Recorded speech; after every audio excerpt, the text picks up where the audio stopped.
అందుబాటులో ఉన్నారు. రామాంజనేయులు గారు నమస్తే అండి. నమస్కారం అండి. ఎస్ సార్, ఇప్పటివరకు ఈ స్టోరీ అంతా కూడా మీరు చూసుంటారు. అక్కడ రైతులు మాట్లాడింది కావచ్చు, ఇక్కడ మేము ప్రజెంట్ చేసింది కావచ్చు. ఇది చూసిన తర్వాత మీకేమైనా అనుమానం కలుగుతుందా? ఇది ఖచ్చితంగా ఒక ఇల్లీగల్గానే జరుగుతోంది, జన్యు మార్పిడికి సంబంధించిన ఈ విత్తనాలను ఇక్కడ పండిస్తున్నారు అన్న అనుమానం ఏమైనా వస్తుందా మీకు? అంటే రెండు విషయాలు కొంత క్లారిఫై చేసుకోవాల్సింది ఉందండి. ఇవి జన్యు మార్పిడి విత్తనాలా కాదా అన్నది అయితే ఖచ్చితంగా చెప్పలేము ఇప్పుడు, ఎందుకంటే అది పరీక్ష చేస్తే కానీ తెలీదు. వాళ్ళు చెప్తున్నదన్నీ సమస్యలన్నీ రైతులు ఏవైతే చెప్తున్నారో, అలాగే పవన్ ఏదైతే చెప్తున్నాడో, ఇవన్నీ వింటే అది విత్తనోత్పత్తి జరుగుతోంది అని అర్థమవుతుంది. విత్తనోత్పత్తి బాగా అక్కడ చేస్తున్నారు. విత్తనోత్పత్తికి చేస్తున్న క్రమంలో చేసే పరిణామాలు ఇవన్నీ కూడా, విత్తనోత్పత్తి చేసినప్పుడు మామూలు పంటకు వచ్చినంత దిగుబడి రాదు, తక్కువే వస్తుంది. దానికి అది ముందే రైతులకు చెప్పాలి. తక్కువ దిగుబడి వస్తుంది కాబట్టి ఎక్కువ ధర ఇవ్వాల్సి ఉంటుంది విత్తనోత్పత్తి చేసినప్పుడు, కానీ అలా చెప్పకపోయి ఉండొచ్చు. ఇది ఒక సమస్య కనిపిస్తోంది. రెండోది, ఆ తక్కువ గింజలు రావడానికి ప్రధానమైన కారణము వాళ్ళు చెప్తున్న లెక్క ప్రకారము పాలినేషన్ కూడా చేత్తో చేయాల్సిన పరిస్థితి వస్తుంది అన్నది. పురుగు మందులు ఎక్కువ వాడటం వల్ల తేనెటీగలు ఇలాంటివన్నీ కూడా లేకపోతే పాలినేషన్ జరగదు, దానివల్ల కూడా దిగుబడి తగ్గిపోతుంది బాగా. అప్పుడు మాన్యువల్గా చేయాల్సి వస్తుంది పాలినేషన్, అంటే అది కూడా ఒక కారణం అయి ఉండొచ్చు. అయితే మనము ఇప్పుడు కనుక్కోవాల్సింది ఏంటంటే, ఈ సీడ్ ఆర్గనైజర్ ఎవరు, ఏ కంపెనీ కోసం పనిచేస్తున్నాడు, ఇది ఒక ఫస్ట్ స్టెప్ మనం చూడాల్సింది. రెండోది, చట్ట ప్రకారము ఇలాంటి విత్తనోత్పత్తి చేపట్టాలి అనుకుంటే జిల్లా స్థాయిలో వ్యవసాయ అధికారి దగ్గర రిజిస్టర్ చేసుకోవాలి వాళ్ళు, రాష్ట్ర స్థాయిలో కూడా రిజిస్టర్ చేసుకోవాలి కంపెనీ వాళ్ళు. ఈ రెండు జరిగాయా లేదా అన్నది రెండోది మనం చూడాలి. అది రిజిస్టర్ చేసినప్పుడు ఏ పేరుతో చేశారు అన్నది, అంటే ఇది ఏ రకము అని రిజిస్టర్ చేశారు అన్నది మనం చూడాలి. ఈ రెండు కాకుండా ఇల్లీగల్గా జిఎం అయి ఉంటే మాత్రము అది ఇంకొక రెండో యాక్షన్, అది కంప్లీట్గా పర్యావరణ చట్టాన్ని ఉల్లంఘించినట్టు అవుతుంది. అలా కాకపోతే విత్తన చట్టాన్ని కూడా ఉల్లంఘించినట్టే ఇది, ఈ రిజిస్ట్రేషన్లు సరిగ్గా లేకపోతే. వింటూ ఉంటే మనకు తెలిసిన సమాచారం సార్, అక్కడ గ్రామాల్లో కానీ అక్కడ అధికారులతో కానీ రైతులతో కానీ మాట్లాడినప్పుడు మనకు తెలిసింది ఏంటంటే, అక్కడ ఎలాంటి రిజిస్ట్రేషన్లు లేవు, ఎక్కడ ఎలాంటి అగ్రిమెంట్స్ లేవు, ఎక్కడ ఎలాంటి సంతకాలు లేవండి. అవునండి, అధికారులకు అసలు సమాచారమే లేదు. అదేనండి, అవును అదేనండి. అంటే అది చట్టపరంగా తప్పు. కంపెనీ రిజిస్టర్ చేయాలి, రిజిస్టర్ చేయకపోతే అది ఖచ్చితంగా తప్పు. ఎందుకంటే ఇది కాంట్రాక్ట్ ఫార్మింగ్ కిందకు వస్తుంది. రైతులకి విత్తనాలు ఇచ్చి మళ్ళీ విత్తనాలు కొనుక్కుంటాము, వెనక్కి తీసుకుంటాము అనే ఒప్పందం ఏదైతే ఉందో ఇది ఖచ్చితంగా కాంట్రాక్ట్ ఫార్మింగ్ కిందకు వస్తుంది. కాంట్రాక్ట్ ఫార్మింగ్ చట్టం కింద ఇది రిజిస్టర్ కావాలి, జిల్లా స్థాయిలో అవ్వాలి, రాష్ట్ర స్థాయిలో విత్తనోత్పత్తి కంపెనీ పర్మిషన్ తీసుకోవాలి. ఇది అవ్వట్లేదు. అంటే మేము చాలా రోజుల నుంచి చూస్తున్నది ఏంటంటే, మేము మహబూబ్ నగర్లో కూడా చూసాము ఇంతకుముందు పత్తి రైతులతో జరిగిన సమస్య. ఇవన్నీ కూడా ఏంటంటే సీడ్ అంటే విత్తన కంపెనీలు ఈ మొత్తము సమస్య నుంచి బయటపడటానికి ఏం చేస్తారంటే, వాళ్ళు ఒక కాంట్రాక్టర్ని తీసుకుంటారు మధ్యలో, ఆర్గనైజర్ అని చెప్పేసి. ఇందాక ఒక రైతు చెప్తున్నారు మధ్య దళారీ అని, ఆ దళారీ అని ఎవరైతే చెప్తున్నారో వాళ్ళు సీడ్ ఆర్గనైజర్స్ అనమాట. సో వీళ్ళిద్దరూ సీడ్ ఆర్గనైజర్స్ చేతిలో ఉండిపోయింది ఇదంతా కూడా. సీడ్ ఆర్గనైజర్స్ రిజిస్టర్ చేయట్లేదు ఇదంతా కూడా. ఇది జరుగుతూ ఉండొచ్చు. రెండో సమస్య, పాలినేషన్ సరిగ్గా జరగక దిగుబడి తగ్గడానికి కారణము అక్కడ పురుగు మందుల వినియోగం అది ఎక్కువ ఉండటం వల్ల. ఇది జిఎంఆ కాదా అన్న విషయము, అది బీటీనా కాదా అన్న విషయము పరీక్ష చేస్తే కానీ చెప్పలేము. అది అది జిఎం అయినా కాకపోయినా చట్టపరంగా ఇది రిజిస్టర్ చేయకుండా విత్తనోత్పత్తి జరుగుతుంటే మాత్రం ఇది చట్టపరంగా నేరమే. అంటే జిల్లా కలెక్టర్తో కూడా మాట్లాడాము సార్, కాంట్రాక్ట్ చేసుకున్న తర్వాత సార్ జిల్లా కలెక్టర్ గారితో కూడా మనం మాట్లాడాము. అంటే ఏమన్నా మీ దృష్టికి వచ్చిందా, అనుమతులు ఏమన్నా తీసుకున్నారా, ఇక్కడ అగ్రిమెంట్ ప్రకారం జరుగుతుందంటే ఆయన కనీస సమాచారం కూడా లేదంట. ఇప్పుడు మనం టెలికాస్ట్ చేసిన తర్వాతే తెలుస్తోందంట అక్కడ ఉన్న అధికారులందరికీ కూడా.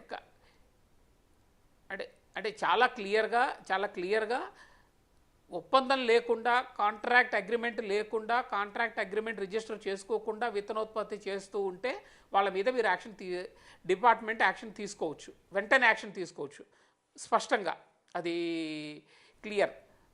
రెండోది ఏంటంటే, రాష్ట్ర స్థాయిలో ఈ విత్తన కంపెనీ ఎక్కడ విత్తనోత్పత్తి చేస్తున్నాము అన్నదానికి పర్మిషన్ తెచ్చుకోవాలి వాళ్ళు రాష్ట్ర స్థాయిలో. అక్కడ కూడా రిజిస్టర్ కాకపోతే ఆ కంపెనీకి విత్తనాలు అమ్మే అవకాశం లేకుండా రాష్ట్ర ప్రభుత్వం చేయొచ్చు. ఈ రెండు ఇమీడియట్గా చేయాల్సినవి. మూడోది, అసలు అక్కడ ఉన్న సమస్య ఏంటి అన్న దాని మీద ఒక నిజ నిర్ధారణ కమిటీ వేస్తే మనకు అర్థమవుతుంది. రెండోది, ఇది జిఎంఆ కాదా అనేది పరీక్ష చేయాలి. ఈ అంటే మూడు ఇప్పుడు రెగ్యులర్గా immediate steps సార్ మనం రెగ్యులర్గా చేయాల్సింది. మన దగ్గర ఉన్న రైతులకు మనవి మన దగ్గర రెగ్యులర్గా ఉన్న విత్తన కంపెనీలు కావేరీ సీడ్స్ లేకపోతే నూజివీడి సీడ్స్ ఇట్లాంటి రకరకాల విత్తన కంపెనీలు అన్నీ కూడా ఉన్నాయి. వీళ్ళు ఒకవేళ నిజంగా విత్తన ఉత్పత్తి కోసమే ఈ రైతుల చేత ఈ గింజలు ఇచ్చి ఆ పంట పండించి ఆ విత్తనాలు కొనుగోలు చేస్తున్నారు అనుకుంటే అది ఇదే ప్రాసెస్లో జరుగుతుందా? ఇప్పుడు మనం చూస్తున్నట్టుగానే ఈ రకరకాల లేదండి, ప్రాసెస్ మగ విత్తనాలు ఆడ విత్తనాలు అదేనండి, అంటే సపరేట్గా ఇప్పుడు పండించడం జరుగుతున్నది కావచ్చు. ఏంటంటే, అవునండి ఇదే ప్రాసెస్ అండి, సేమ్ ప్రాసెస్ అండి, అదంతా సేమ్ ప్రాసెస్. అది అందుకనే ఒకవేళ చెప్తున్నది ఇన్ ఏంటంటే, కేస్ ఇదే process బీటీ follow విత్తనాలు అవ్వాలి. అయినా కూడా ఇదే రకమైన ప్రాసెస్ ఉంటుందా? ఇదే ప్రాసెస్ అండి, ఇదే ప్రాసెస్ అండి. బీటీ అయినా బీటీ కాకపోయినా ఇదే ప్రాసెస్. సో ప్రాసెస్ సమస్య కాదు, ప్రాసెస్ ఇలాగే జరుగుతుంది. కాకపోతే దిగుబడి తక్కువ ఉంటుంది విత్తనోత్పత్తి చేసిన సమయంలో, అందుకని ధర ఎక్కువ ఇస్తారు. అంటే దిగుబడి మామూలు పంటకు వచ్చినంత రాదు. ఎందుకంటే ఈ విత్తనాలు పొలంలో వేసినప్పుడు దిగుబడి ఎక్కువ వస్తుంది. ఈ విత్తనాలకి విత్తనోత్పత్తి పంటలో దిగుబడి ఎక్కువ ఉండదు. రెండో సమస్య ఏంటంటే, దిగుబడి సరిగ్గా ఈ విత్తనోత్పత్తి పంటలో రావాల్సిన దిగుబడి రావాలనుకున్నా కానీ అక్కడ పాలినేటర్స్ సరిగ్గా ఉండాలి. ఆ పాలినేటర్స్ లేకపోవటం, అంటే తేనెటీగలు ఇవన్నీ ఏవైతే ఉంటాయో అవి ఎక్కువ ఉండాలి. అవి లేకపోవటానికి కారణము పురుగు మందులు ఎక్కువ వాడటం. అంటే ఈ రెండు సమస్యలు చూస్తున్నాం. ఇది మేము ఇంతకుముందు కూడా ఈ ప్రాంతంలో చూసాం. భద్రాద్రి ఆ ప్రాంతంలో కూడా ఈ సమస్య వచ్చింది. గోదావరి జిల్లాలో జంగారెడ్డిగూడెం ప్రాంతంలో కూడా ఈ సమస్య వచ్చింది. వీళ్ళందరూ ఏం చేస్తున్నారంటే, కంపెనీలు ఆర్గనైజర్స్ అని కాంట్రాక్టర్స్తో చేయిస్తున్నారు. మీరు చెప్పిన కంపెనీలన్నీ కూడా అలాగే చేస్తున్నాయి, కాంట్రాక్టర్ల ద్వారా చేస్తున్నారు. ఆ కాంట్రాక్టర్లేమో సమస్య వచ్చేదాకా ఒక ప్రాంతంలో చేసి అది సమస్య రాగానే ఇంకో చోటుకి వెళ్ళిపోతున్నారు, ప్రాంతాలు మార్చుకుంటూ వెళ్ళిపోతున్నారు. అక్కడ రైతులు నష్టపోయి అనారోగ్యం పాలవుతున్న పరిస్థితి ఉంది, భూమి కూడా పాడైపోతున్న పరిస్థితి ఉంది. సో ఖచ్చితంగా దీని మీద రాష్ట్ర ప్రభుత్వం చర్య తీసుకోవాలి.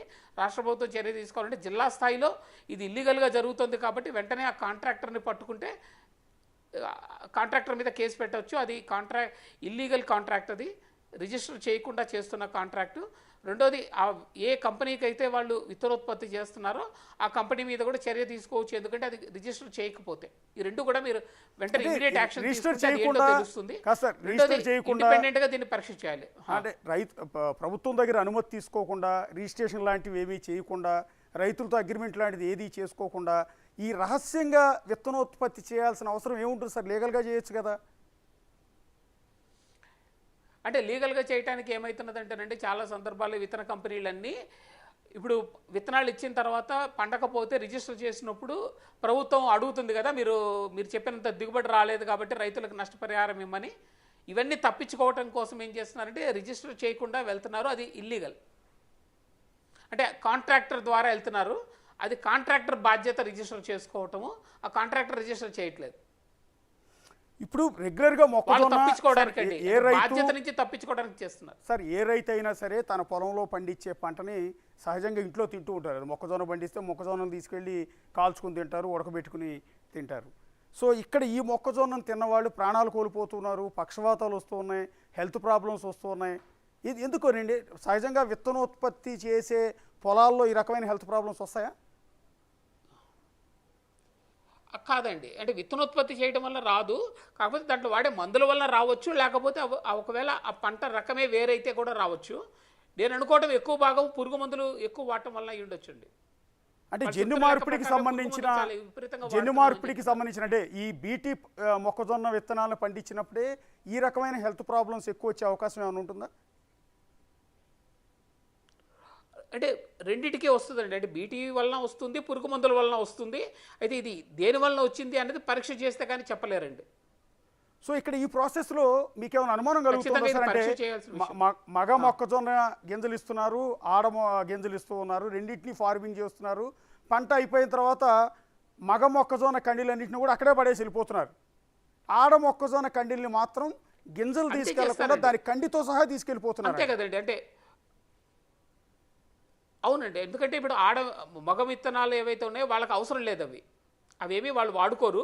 రైతులు కావాలంటే వేరే వాడికి అమ్ముకోవచ్చు. అవి ఆడ మొక్క పంటల నుంచి వచ్చే పంటను మాత్రమే వాళ్ళు తీసుకుంటారు. అందుకనే నేను ఇందాక చెప్పింది ఏంటంటే, మగ మొక్కల నుంచి వచ్చే విత్తనాలు వాళ్ళు తీసుకోరు. కాబట్టి రైతుకు దాని నుంచి ఆదాయం ఉండదు. రెండోది, దిగుబడి మామూలు పంట కంటే తక్కువ వస్తుంది. ఈ రెండు కారణాల వల్ల ఎక్కువ ధర ఇవ్వటానికి కంపెనీలు ఒప్పుకుంటాయి. సో ఇవన్నీ కూడా ప్రాపర్ అగ్రిమెంట్ ఉండాలి, ఆ అగ్రిమెంట్ రిజిస్టర్ కావాలి. ఇది అయిందా లేదా అన్నది మనం చూడాలి. రెండోది మనం చూడాల్సింది ఏంటంటే ఈ విత్తనాలని, ఆ కండెల్ని, ఆకుల్ని ఇస్తే డిపార్ట్మెంట్ ఆఫ్ అగ్రికల్చర్లో, అగ్రికల్చర్ యూనివర్సిటీలో ఇది జిఎమ్మా కాదా అన్న పరీక్ష చేస్తారు వాళ్ళు. ఇది ఒక అనుమానం మనం నివృత్తి చేసుకోవాలి. ఇది జిఎం అయినా కాకపోయినా ఇప్పుడు మీరు చెప్తున్నట్టుగా అది రిజిస్టర్ కాకుండా విత్తనోత్పత్తి చేయటం చట్ట ప్రకారం నేరము. దాని మీద వెంటనే యాక్షన్ తీసుకోవచ్చు. పరీక్ష చేసి అదిగిన జిఎం అయితే ఇంకొక రెండో యాక్షన్ కూడా తీసుకోవచ్చు. యా, థ్యాంక్ యూ రామాంజనేయులు గారు. ఇది ప్రభుత్వం దృష్టికి తీసుకెళ్తున్నాం మేము. అంతేకాకుండా శాంపిల్స్ని ఢిల్లీకి కూడా పంపించాము. ఆ రిపోర్ట్లో కనుక ఇది